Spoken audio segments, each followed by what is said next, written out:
Баршаңызға сәлем достар, мен бүгінгі видеода сіздерге осындай әдемі гүлдің жасалу жолымен бөлісетін боламын. Видеоны міндетті түрде соңына дейін қараңыздар. Бізге қажетті заттар A4 парақ, қайшы, қалам және сызғыш керек. Ең алдымен A4 парақты осылай шаршы етіп кесіп аламыз.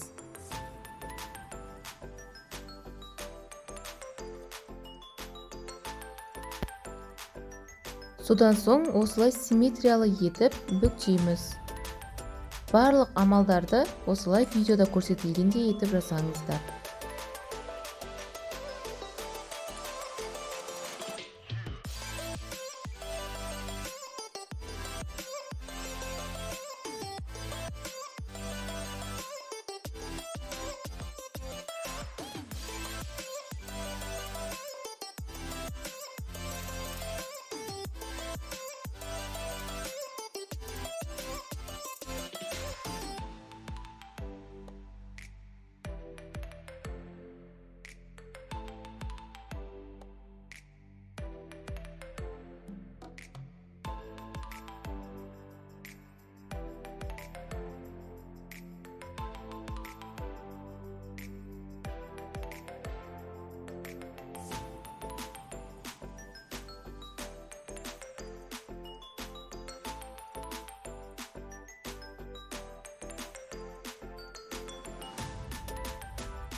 Осылай артық бөлікті қайшымен кесіп тастаймыз, ол бізге керек емес.